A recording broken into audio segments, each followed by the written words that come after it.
Good morning दोस्तों, I hope आप सब बढ़िया होंगे। आज का वीडियो मैं इसलिए बना रहा हूँ क्योंकि मैंने बुलेट को बहुत दिनों से बाहर निकाला नहीं है। पिछले वीडियो में आपने देखा होगा मेरे पास रॉयल एनफील्ड क्लासिक 350 है, जिसे मैं बुलेट कहता हूँ और आम भाषाओं में वो बुलेट ही कही जाती है।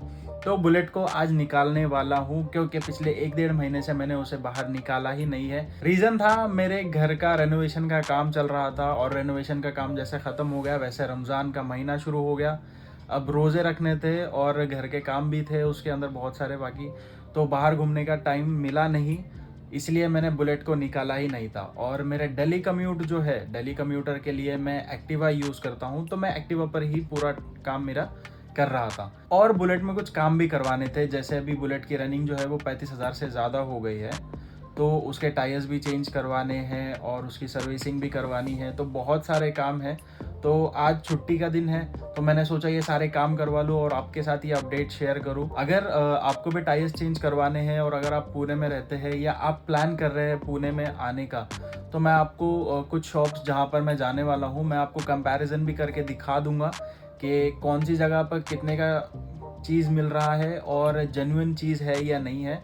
और इसके साथ में पुणे का मार्केट जो है नानापेट, वो भी घूमेंगे और रॉयल एनफील्ड के जेन्युइन स्पेयर पार्ट्स आपको कहाँ से लेने हैं। अगर आप पुणे के बाइक्स के मार्केट में आते हो, अगर नानापेट में आते हो, तो स्पेयर पार्ट्स का बहुत बड़ा इशू हो जाता है। आपको डुप्लीकेट है या ओरिजिनल है, ऑथेंटिक है या नहीं, ये आपको चेक करके लेने पड़ते हैं। बट मुझे वो जगह पता है जहाँ से हम ऑथेंटिक जेन्युइन स्पेयर पार्ट्स ले सकते हैं। रॉयल एनफील्ड के क्लासिक 350 हो, चाहे गन मेटल हो, चाहे थंडरबर्ड हो, मटेओर हो, कुछ भी हो, सारे जेन्युइन पार्ट्स वहाँ पे मिलते हैं। तो वो शॉप के बारे में भी आज आपको बताऊंगा, तो वीडियो में बने रहिए। चलते हैं, वीडियो को शुरू करते हैं। मैं हूँ आसिफ और आप देख रहे हैं आसिफ शेख व्लॉग्स।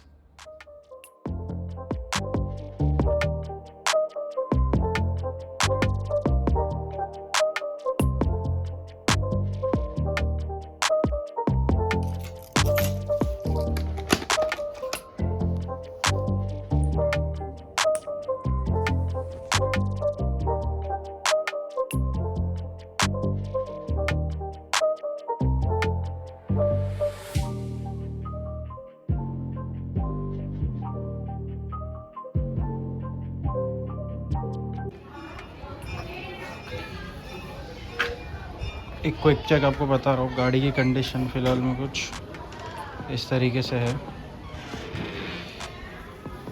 तो ये गाड़ी बाहर लेके जाने के लायक तो अभी बिल्कुल भी नहीं है भाइयों। अच्छा, इसके अंदर अभी मैंने एक चीज़ नोटिस करी है, इस गाड़ी का जो है वो राइट साइड का जो है ये इंडिकेटर टूट गया है और ये इस वायर पर ही अभी टिका हुआ है। अगर इसको मैं बाहर लेकर जाता हूँ तो शायद हो सकता है ये वायर टूट जाए, तो आज इसको इधर ही रखना पड़ेगा। इसका जो भी चीज़ें हैं, इसका इंडिकेटर लेकर आना पड़ेगा सबसे पहले सबसे पहले तो गाड़ी का इंडिकेटर लेकर आना पड़ेगा। और आगे जो मैंने ऑक्सिलरी लाइट्स लगवाई थी, उसका एक थ्रेड जो है वो भी टूट गया है, तो वो थ्रेड भी मुझे लाना पड़ेगा। गाड़ी मैं इस कंडीशन में बाहर लेकर नहीं जा सकता, तो अभी जो है वो मैं एक्टिवा पर जा रहा हूँ। एक्टिवा पर जाकर जो भी सामान इसका है वो लेकर आ जाऊँगा। पहले इसकी सर्विसिंग करेंगे, पहले इसको अच्छे से बनाएंगे गाड़ी को, और उसके बाद में फिर टायर्स का काम शुरू करेंगे।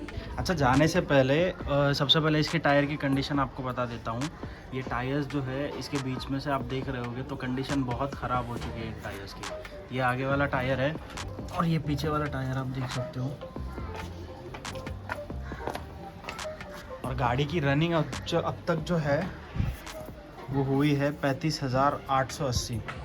तो नॉर्मली गाड़ी जो है, गाड़ी के टायर्स जो है वो 30,000 से 40,000 के किलोमीटर के बीच में आप चेंज करवा सकते हो, according to your riding style. आपकी गाड़ी के टायर के कंडीशन के हिसाब से आप टायर्स चेंज करवा सकते हो।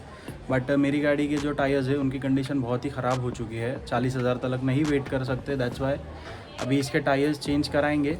बट उसके पहले सबसे पहले गाड़ी की पूरी मरम्मत करेंगे, गाड़ी को साफ़ करेंगे। 1-1.5 महीने से गाड़ी यहीं पर रुकी हुई है, तो सबसे पहले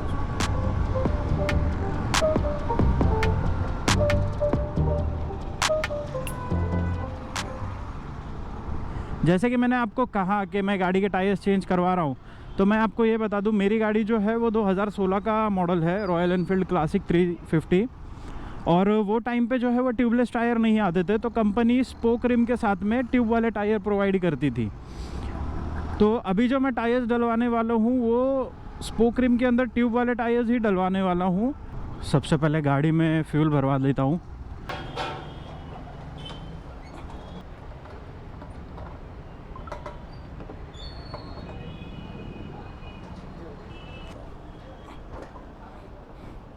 this is my another beauty. इसको मैं डेली कम्यूट के लिए यूज़ करता हूँ।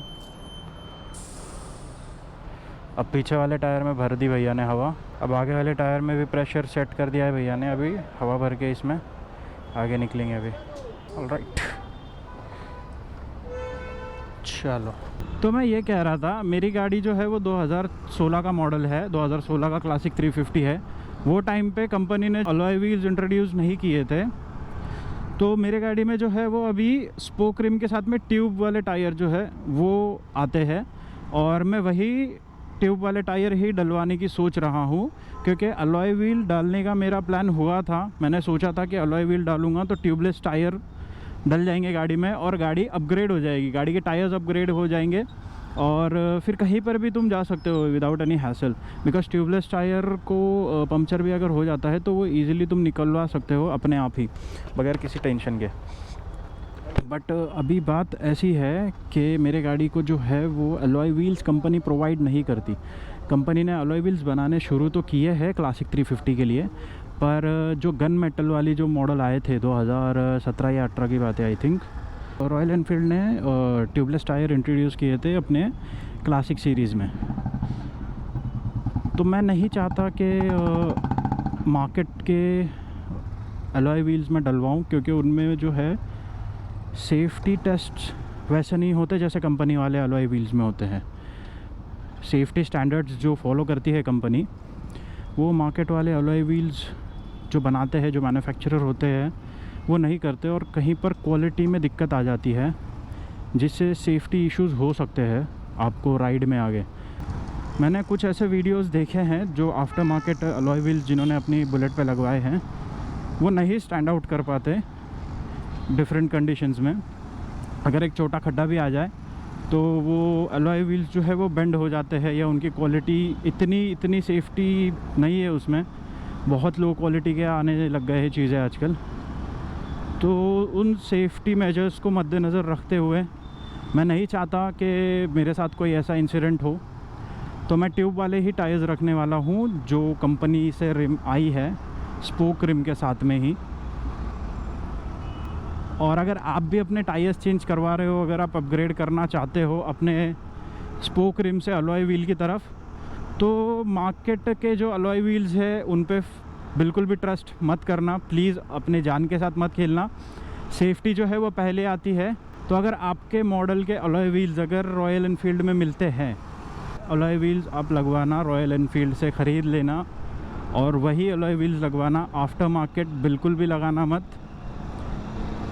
क्योंकि सेफ्टी स्टैंडर्ड्स का कोई चेक होता नहीं है जो आफ्टर मार्केट अलॉय व्हील्स आते हैं उसमें। आप सस्ते मिल जाएंगे पर जान के साथ धोखा हो जाएगा वो। सो मेक श्योर कि अलॉय व्हील्स मत लगवाओ। ट्यूबलेस टायर पे शिफ्ट कर रहे हो, अगर रॉयल एनफील्ड ने उसके अलॉय व्हील्स निकाले हैं तभी ही उसके अलॉय व्हील्स आप लगवाना।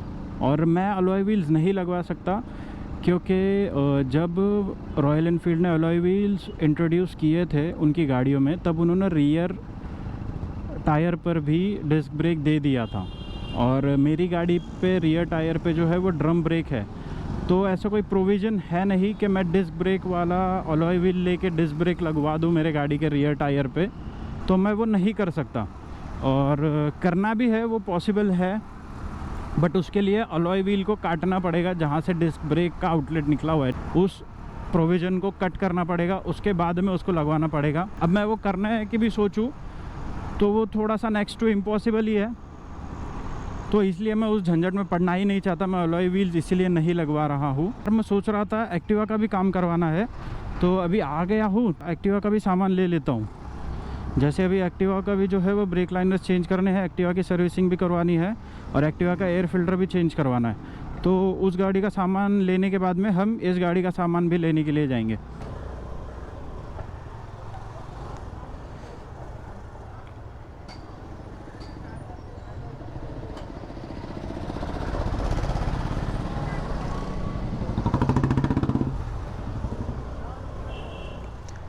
ये एक दूसरी गली है। यहाँ पे पूरा कार का जो सेकेंड हैंड स्पेयर पार्ट होते हैं वो सारे आपको देखने मिलेंगे इस लेन में। अभी हम हैं नानापेट में और ये जो जगह है ये नानापेट की मेन स्ट्रीट है और यहीं से हम अपने क्लासिक 350 के लिए स्पेयर पार्ट्स लेने वाले हैं। जिस जगह पर मैं अभी जा रहा हूँ उस जगह का नाम है मोटरसाइकिल हाउस और इसकी लैंडमार्क है नानापेट का पेट्रोल पंप। तो दोस्तों अभी मैं आ गया हूँ नानापेट के मार्केट में और यहाँ पे एक दरगाह है सामने। अगर आप देख रहे होगे तो आपको ये दरगाह दिखेंगी। ये दरगाह के पीछे है ना, यहाँ पे मोटरसाइकिल हाउस करके ये वाला है क्या। तो ये शॉप में जो है वो रॉयल एनफील्ड का जो आपको है सामान ओरिजिनल स्पेयर पार्ट्स मिल जाएंगे। ये देखो ये है द मोटरसाइकिल हाउस करके। यहाँ पे आपको रॉयल एनफील्ड का सारा जेन्युइन स्पेयर पार्ट सारे देखने के लिए मिल जाएंगे। तो रॉयल एनफील्ड का जो है वो स्पेयर पार्ट मैंने ले लिए है। तो रॉयल एनफील्ड का ऐसा तो कुछ था नहीं, एक ऑयल और ब्रेक पैड वगैरह सारी चीज़ें ली है। और अगर आपको भी लेना है तो मोटरसाइकिल हाउस करके यहाँ पे मैंने आपको शॉप दिखा दिया है, वो वहाँ पे आपको जेन्युइन स्पेयर पार्ट सारे देखने के लिए मिल जाएंगे। तो आप वहाँ से परचेस कर सकते हो। अगर आप पुणे के बाहर से आ रहे हो तो ये आपका हैसल बचने वाला है। तो ये वीडियो अगर आपके फ्रेंड्स कोई भी रहेगा उसको ज़रूर शेयर करना। पुणे में आने से पहले अगर आपको रॉयल एनफील्ड का सामान लेना है तो आप सीधा मोटरसाइकिल हाउस में आके अपना सामान ले सकते हो। और एक्टिवा का भी सामान कहाँ पर मिलता है, ओरिजिनल स्पेयर पार्ट्स कहाँ पर मिलते हैं, वो भी आपको मैं अभी दिखाने वाला हूँ। ये है वर्धमान ऑटो। यहाँ पर आपको होंडा के सारे जेन्युइन पार्ट्स मिल जाएंगे और इसी के साथ में टीवीएस और सुजुकी के भी ओरिजिनल स्पेयर पार्ट्स ये लोग रखते हैं। कंपनी का माल है सर। तो वो कंपनी के माल में कुछ डिस्काउंट है क्या? ठीक है, करो, सबका हिसाब करके करो। तो ये है जेन्युइन एयर फिल्टर है और ये दोनों ब्रेक लाइनर है गाड़ी के। और ये है प्रो होंडा की कंपनी का ये ऑयल है। तो अब बुलेट और एक्टिवा के स्पेयर पार्ट्स लेने के बाद में बारी आती है बुलेट के टायर्स की। तो टायर्स की इंक्वायरी करने के लिए मैं नानापेट के ही किसी शॉप में चला गया और वहाँ पे मैंने 2 से 3 तरीके के टायर्स देखे, जिसमें से मुझे एक टायर पसंद तो ज़रूर आया, बट वो टायर था ट्यूबलेस और हमें ट्यूब वाला टायर लेना था।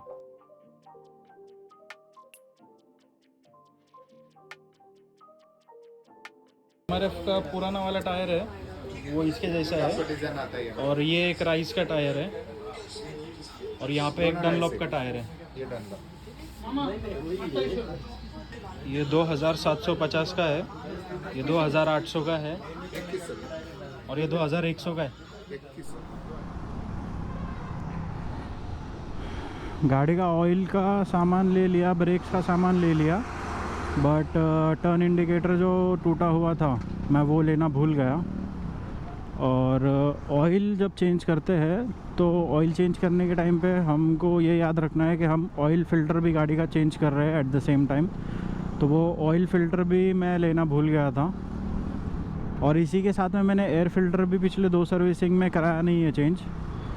तो अभी 3 चीज़ें टोटल हो गई है, एक तो एयर फ़िल्टर, एक ऑयल फ़िल्टर और टर्न इंडिकेटर। ये तीनों चीज़ें मैं भूल गया।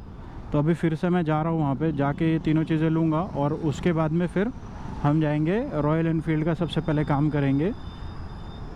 वो सारी चीज़ें होने के बाद में गाड़ी के टायर्स मैंने आपको जैसे दिखाए, उसमें से मुझे राइस बोल के एक टायर है जो कि आ रहा है 2800 रुपये का रियर टायर, और उसी में डनलॉप कंपनी का भी एक टायर है जो आ रहा है 2400 रुपये का विथ ट्यूब। तो डनलॉप का टायर मुझे अच्छा लगा, इंडियन कंपनी है, इंडियन मैन्युफैक्चरिंग कंपनी है, बहुत पुरानी कंपनी है। तो शायद से हो सकता है मैं डनलॉप का ही टायर डालूँ, आगे का और पीछे का दोनों। ये दोनों टायर्स लेंगे, पर सबसे पहले तो काम करा लेते हैं हमारे गाड़ी का। और अगर ये वाला सिग्नल, ये देखो ये नानापेट का सिग्नल है, ये सिग्नल आपको स्किप करना है तो आप यहाँ से टर्न मार देना और ये जो पहला राइट है, ये पहले राइट से अंदर घुस जाना। तो वो वाला सिग्नल स्किप हो जाएगा, वहाँ पे रुकने का कोई झंझट नहीं रहेगा और आप नानापेट में एंटर कर दोगे। मेरे को रॉयल एनफील्ड क्लासिक 350 2016 मॉडल का एयर फिल्टर दो और ऑयल फिल्टर दो और पीछे का रियर साइड का राइट साइड का इंडिकेटर दो। तो देखो ये एक इंडिकेटर लेने था, ये ऑयल फिल्टर है, इसके 80 रुपये प्राइस है और ये एयर फिल्टर है। ये चीज़ें हो गई डन। अभी अपने स्पेयर पार्ट जो है वो कंप्लीट हो चुके हैं, अब जाते हैं गाड़ी का काम करवाने। तो इस तरीके से जो है वो गाड़ी के स्पेयर पार्ट कंप्लीट हो चुके हैं। अभी दोनों गाड़ियों का स्पेयर पार्ट लिया है, दोनों गाड़ियाँ सर्विसिंग कराऊंगा, दोनों गाड़ियों के चेंजेस करूंगा, तो दोनों गाड़ियों का रिकॉर्ड मेरे पास रहेगा और इसके आगे मुझे इजी होगा। जैसे जैसे जो गाड़ी का किलोमीटर्स कंप्लीट होंगे वो हिसाब से फिर वो गाड़ियों को करेंगे, क्योंकि एक्टिवा मैंने बहुत दिनों से सर्विसिंग कराई नहीं थी, उसके स्पेयर पार्ट जो है वो चेंज कराए नहीं थे। और बुलेट का भी सेम था, बुलेट तो बहुत दिनों से ऐसी ही रखी हुई है, कुछ काम आ रहे हैं इसलिए मेरा बाहर जाना हो नहीं रहा, अदरवाइज़ बुलेट चलती रहती है, कहीं ना कहीं निकलती रहती है बुलेट। तो आज दोनों गाड़ियों के काम करा लूँगा और इस तरह से था ये नानापेट का मार्केट। पूरा नानापेट का मार्केट घूम लिया, स्पेयर पार्ट्स ख़रीद लिए और टायर्स की इंक्वायरी भी कर दी मैंने। ये सारी चीज़ें करने के बाद में मैं पहुंच गया उस गैरेज में जहां पर मैं अपनी बुलेट का काम करवाता हूं। इस गैरेज का नाम है रहीम ऑटो वर्क्स और ये गैरेज पिछले कई सालों से विंटेज बाइक्स और सेलेक्टेड बाइक्स के काम करता है, जैसे जावा, ESD, Yamaha, royal Enfield, Triumph, इनसे लेके जितनी भी विंटेज बाइक्स है इन सारी गाड़ियों का काम यहाँ पर होता है। तो मैंने भी मैकेनिक के साथ में कुछ चीज़ें डिस्कस करके अपनी गाड़ी का काम शुरू कर दिया।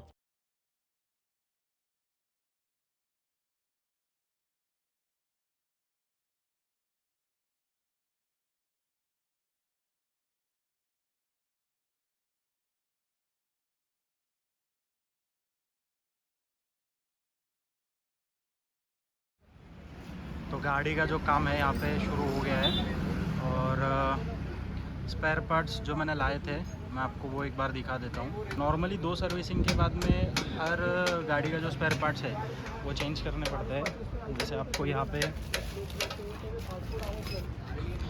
ये एयर फिल्टर है, ये आपको चेंज करने पड़ेगा हर 2 सर्विसिंग के बाद में। इसके अंदर पीछे का ब्रेक लाइनर है, इसको 5000 किलोमीटर पे चेंज करना पड़ता है। ये इंडिकेटर जो टूटा हुआ था वो मैंने लेकर आ गया हूँ। और ऑयल फ़िल्टर, जब भी ऑयल चेंज करेंगे तो ऑयल फ़िल्टर भी चेंज कर लेना एक बार। इसके अलावा ये जो है सामने के ब्रेक पैड्स हैं, तो इस तरह से ये सारे स्पेयर पार्ट्स हो गए हैं जो कि अभी लगेंगे गाड़ी में अपने।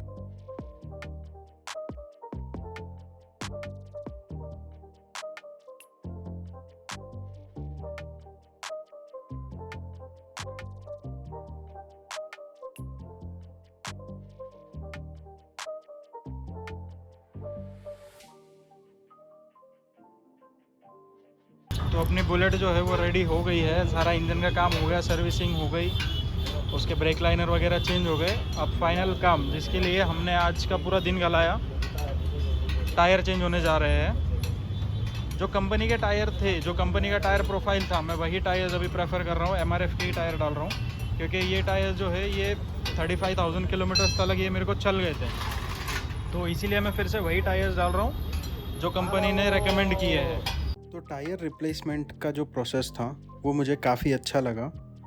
जनरली जो टायर रिप्लेसमेंट करवाने वाले शॉप होती है वो इतने प्रोफेशनल टूल्स इस्तेमाल नहीं करती, पर थैंक्स टू MRF जिन्होंने मुझे टायर परचेज के साथ में फ्री टायर रिप्लेसमेंट का ऑप्शन दिया था, और इसी के साथ में जो भी टूल्स इसके लिए लगने वाले हैं उन टूल्स का इस्तेमाल किया। टायर के रिम को डैमेज किए बगैर यहाँ पर उन्होंने मुझे टायर रिप्लेस करा के दे दिए। मैं इस वीडियो को ज़्यादा बड़ा नहीं रखना चाहता, इसीलिए आगे का काम सेकेंड पार्ट वाले वीडियो में बनाने वाला हूँ।